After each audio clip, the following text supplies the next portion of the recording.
création d'un comité de suivi du fonctionnement de Paris La Défense Arena les jours d'événements et la désignation des représentants de la ville de Nanterre au sein de cette instance. Et donc, je passe la parole à Zara Boudjemaï. Dans ce conseil municipal, nous proposons aussi la création d'un comité, encore alors aussi une assemblée citoyenne, mais pas que citoyenne, avec aussi des usagers.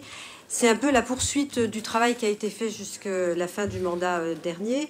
C'est-à-dire que nous avions non pas un comité de suivi, mais un groupe de suivi de l'ARENA, tant dans sa construction que dans le début de son exploitation en tant que grand espace que vous connaissez bien maintenant sur Nanterre.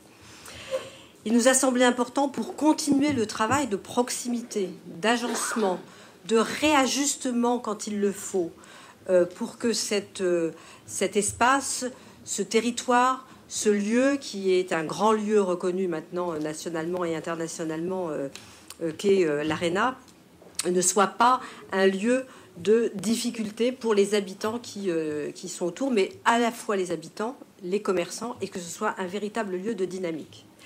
Pour ce faire, donc, parce que nous avons quand même un certain nombre d'événements, hormis cette période évidemment de pandémie, mais on le sait que dans cet espace-là, on a entre 43 000 et puis 20 000 spectateurs, 15 000 parfois, ce qui provoque quand même un certain nombre on va dire, pas de troubles, mais qui nécessite un certain nombre d'organisations. Alors que ce soit sur des événements sportifs, mais au final, ça n'est pas la majorité de l'occupation de l'ARENA. Nous avons aussi beaucoup d'événements culturels, d'événements de grands spectacles, et pour lesquels il faut effectivement se mettre d'accord et se mettre ensemble dans la continuité donc de l'arrivée de ces grandes gares que sont à la fois la gare Nanterre-Préfecture et la Défense, de façon à maîtriser les entrées comme les sorties.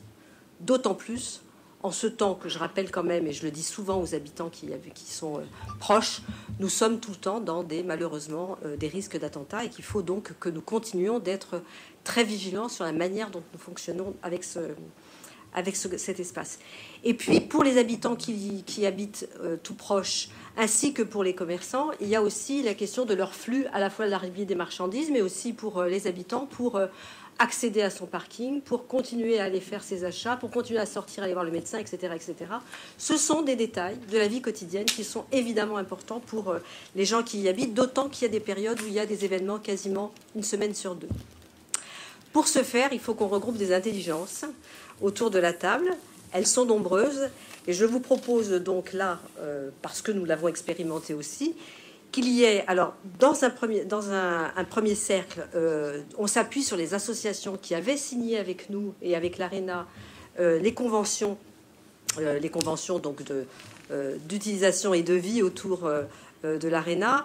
Et ces associations, ce sont des associations qui sont des amicales de locataires. Pour l'instant, nous avions un certain nombre d'associations présentes. Nous y ajoutons à ce nombre d'associations-là, nous y ajoutons les amicales de locataires quand elles sont constituées des logements des bailleurs sociaux. Ce qui n'était pas le cas jusqu'à maintenant, parce que comme le dit la délibération, nous avions plutôt des immeubles portés par entre parenthèses, des propriétaires privés. Nous aurons aussi dans ce groupe, dans cette commission, des représentants des commerçants qui sont situés dans ce qu'on appelle le périmètre de sécurité et de confort, des représentants des entreprises, toujours situés dans ce périmètre, 5 représentants du conseil municipal que nous sommes ici, un représentant de l'ARENA évidemment, et puis les autorités qui ont en charge de la sécurité, à savoir les représentants du préfet, de la préfecture du département et de la direction de l'ordre public et de la circulation. La ville de Nanterre, donc, devant nommer ses représentants, est proposée donc de désigner la liste et dans la délibération. Donc, pardon, je vais le faire. Donc je m'arrête. Donc sur la question donc, de création de ce comité de suivi, il n'y a pas d'observation, donc je propose de passer au vote.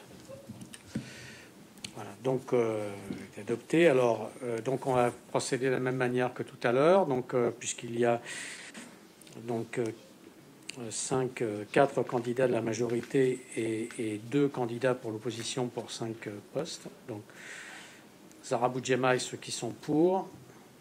Ceux qui sont contre, ceux qui s'abstiennent.